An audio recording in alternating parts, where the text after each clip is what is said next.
जय हिंद, नमस्कार मित्रों, आपका स्वागत है आप ही के YouTube channel all exam class के अंतर्गत। हम देखेंगे CISF के हिंदी के क्वेश्चन। किसके? आपके जो हिंदी आती है उसमें इससे बाहर कुछ नहीं जाएगा, यानी ऐसे ही क्वेश्चन आपके पेपर के अंदर पूरा देखने को मिलेगा, पूरा पैटर्न आपको। ठीक है, तो लास्ट तक ज़रूर जुड़े रहें, जिससे के लिए आपके लिए इम्पोर्टेंट साबित हो सके और अपने एग्ज़ाम में आप यहाँ से कम 2 या 4 क्वेश्चन आसानी से लगा सको। तो पहला क्वेश्चन स्टार्ट करने से पहले एक बार सभी वीडियो को लाइक कर देंगे। देखो, हमें कह रहा है कि परमिति और परिमिति शब्द का युग का अर्थ क्या होता है। जो युग्म होता है उसका अर्थ क्या होता है, ये हमसे पूछा गया है। तो इसका हमारा उत्तर हो जाएगा, तो परम सीमा और मर्यादा, हमारा इसका अर्थ हो जाएगा ऑप्शन नंबर 3। चलो क्वेश्चन 2 देखते हैं। पाश और पाशव शब्द का अर्थ क्या होता है, तो इसका अर्थ हो जाएगा क्या, बंधन और बगल में। बंधन और बगल इसका अर्थ हो जाता है। ऑप्शन 3 यहाँ से बिल्कुल सही हो जाएगा। चलो, चंद्रमा का पर्यायवाची शब्द होता है। ठीक है, चंद्रमा का पर्यायवाची शब्द क्या होता है, शशि। क्या हो जाएगा, शशि, यानी ऑप्शन 4 इसमें बिल्कुल सही हो जाएगा। देखो, वर्दी का विलोमार्थी शब्द क्या हो जाएगा, तो इसका विलोमार्थी शब्द हो जाएगा हंस। ठीक है, चलो अगला क्वेश्चन। जिसमें बुढ़ापा न आए, जिसमें क्या है, बुढ़ापा न आए, उसके लिए एक शब्द हमसे पूछा गया है। वाक्य के लिए हमें सिर्फ एक शब्द बताना है, वो हो जाएगा अजर।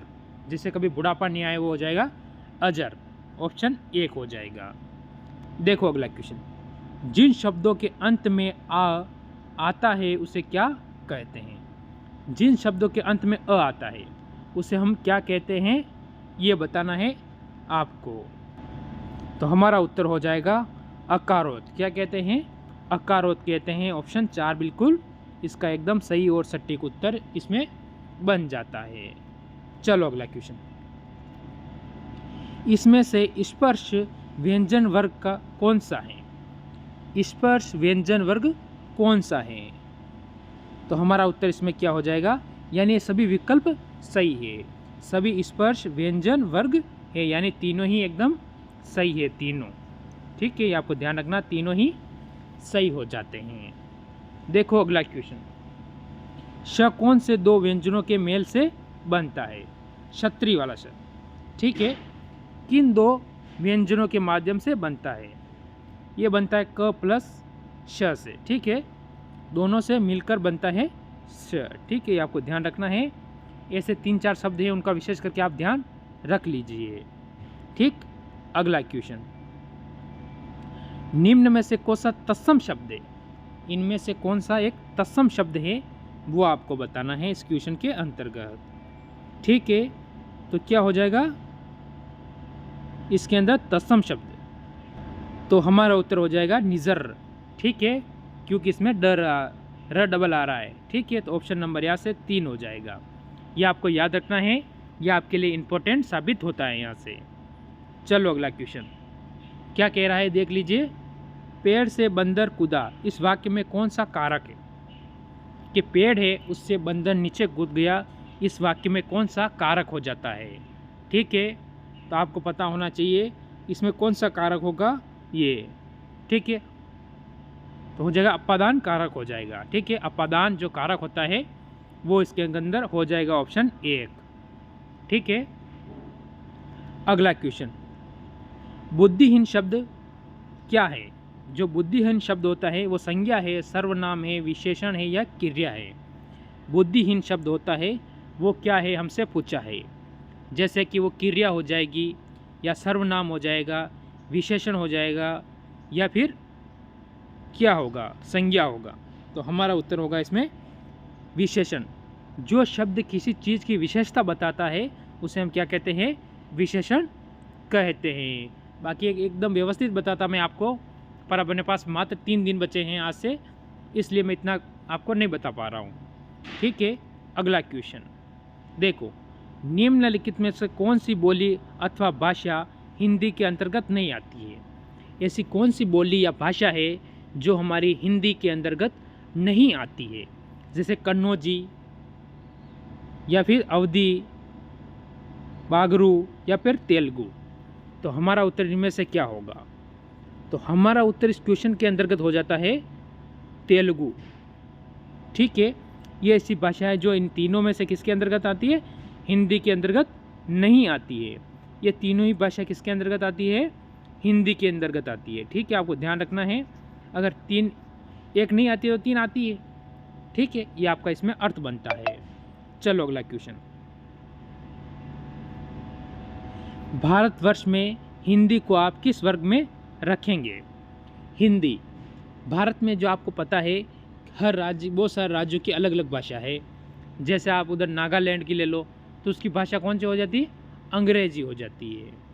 ठीक है, इस तरह से हर राज्य की भाषा अलग अलग है। जैसे आप दक्षिणी राज्य ले लो, उसमें उनकी तमिली भाषा हो जाती है, तेलुगु हो जाती है। इसी प्रकार जो भारत के, जैसे आप यूपी, बिहार या फिर इधर ले लो आप राजस्थान वगैरह, दिल्ली, इनमें क्या है? हिंदी बोली जाती है।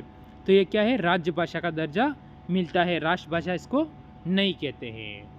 ये आपको ध्यान रखना है। हिंदी क्या है? हमारी राज्य भाषा है। ऑप्शन आपका एक हो जाएगा। चलो अगला क्वेश्चन। आपको पता है भारतीय, आप सब बोलते हो हम भारतीय हैं। भारतीय का बहुवचन शब्द क्या होता है? आप सभी को पता है कि हम भारतीय हैं या भारत में रहने वाले हम सभी भारतीय हैं। जो इसका बहुवचन शब्द बनता है वो क्या हो जाएगा? ठीक है, भारतीयों, भारतीयों या फिर भारतीयों या भारतीयों, तो हमारा शब्द हो जाएगा भारतीयों। ठीक है, इसमें क्या, इसने ती की मात्रा छोटी कर दी। ये ऐसी ही मात्रों की ही गलती होती है, बाकी इसमें कोई दूसरी गलती नहीं होती है। ऑप्शन 2 हो जाएगा। देखो अगला क्वेश्चन। श्री गणेश का विलोम शब्द, श्री गणेश का विलोम शब्द अत, इति, कृष्ण या गौर। तो श्री गणेश का विलोम शब्द क्या होता है? इति। क्या हो जाएगा? इति। इसका मतलब, गणेश का मतलब करना है किसी चीज़ का ओपनिंग करना, किसी की शुरू करना, और इति का मतलब होता है उसे बंद करना। जैसे आप सुबह दुकान खोल के आए हो, श्री गणेश करके आए हो, शाम को दुकान बंद करके आए हो और इति करके आए हो, यानी मंगल करना बोलते हो आप। ठीक है, ये दोनों इसके पर्यायवाची हो जाते, ये भी दोनों इसके विलोमी हो जाएंगे। क्या हो जाएंगे? अत का इति विलोम हो जाएगा। ये आपको ध्यान रख लेना है। चलो अगला क्वेश्चन देखेंगे। ये आ चुका है अगला क्वेश्चन आपके सामने। करणीय शब्द में प्रत्यय हैं। करणीय, इस शब्द में कौन सा प्रत्यय हो जाएगा? ठीक है, ये बताना है आपको। तो इसमें प्रत्यय हो जाएगा अरणी। क, र प्लस र आधा हो जाएगा प्लस अरणीय। ठीक है, तो पीछे वाला शब्द क्या होता है? प्रत्यय होता है, और आगे वाला शब्द क्या होता है? उपसर्ग होता है। क्या होता है? उपसर्ग होता है। ये आपको विशेष करके प्रत्यय और उपसर्ग का ध्यान होना ही चाहिए। देखो अगला क्वेश्चन। ऐसा कौन सा शब्द है जो गंगा का पर्यायवाची नहीं है? ऐसा कौन सा शब्द है जो गंगा का पर्यायवाची नहीं है? यानी इसमें से 3 तो है, एक गंगा का पर्यायवाची नहीं है, वो हमें बताना है। तो हमारा इसमें उत्तर हो जाएगा हंसजा। या क्या हो जाएगा? हंसजा एक ऐसा शब्द है जो गंगा का पर्यायवाची नहीं है। बाकी ये तीनों ही गंगा के पर्यायवाची हो जाते हैं। ये आपको याद रखना है कि तीनों ही गंगा के पर्यायवाची हो जाएंगे। किसके? गंगा के। चलो अगला क्वेश्चन देखो। अगर मगर करना में क्या तात्पर्य है? अगर मगर करने में क्या तात्पर्य है ये बताना है आपको। अगर मगर करना यानी बहाना बनाना। ठीक है, अरे आज मेरा पेट दर्द कर रहा है, मेरा मुंह दर्द कर रहा है, मेरा हाथ दर्द कर रहा है, तो क्या करना? बहाना करना। ठीक है, बहाने बना लेना, किसी काम में मन नहीं लगना तो उसका बहाना निकाल लेना, वो होता है अगर मगर करना। चलो अगला क्वेश्चन देखो। दयानंद में प्रयुक्त संधि का नाम क्या है? कौन सी संधि हो जाएगी दयानंद के अंदर? हमसे पूछा है कि दयानंद के अंदर कौन सी संधि हो जाएगी? तो हमारा उत्तर हो जाएगा दीर्घ संधि हो जाएगी। कौन सी संधि हो जाएगी? दीर्घ संधि। ऑप्शन 2 हो जाएगा। देखो लास्ट क्वेश्चन, क्वेश्चन नंबर 20। और जो आपको पता है गद्यांश के क्वेश्चन आते हैं वो आपको कर लेना है देखकर। ठीक है, माथा फोड़ी करना। माथा फोड़ी करना मुहावरे का अर्थ क्या होता है? उसका अर्थ हो जाता है क्या? सिर पचाड़ना। ठीक है, माथा फोड़ी करना यानी सिर पचाड़ना। ऑप्शन 3 हो जाएगा। तो कैसी लगी क्लास? अच्छी लगी हो तो एक बार सभी लाइक कर दे, शेयर कर दे और चैनल को सब्सक्राइब जरूर करके जुड़ जाएं। आगामी पेपर के लिए आपके लिए मोस्ट इम्पोर्टेंट साबित होने वाली है। सभी भाइयों को जय हिंद, जय भारत।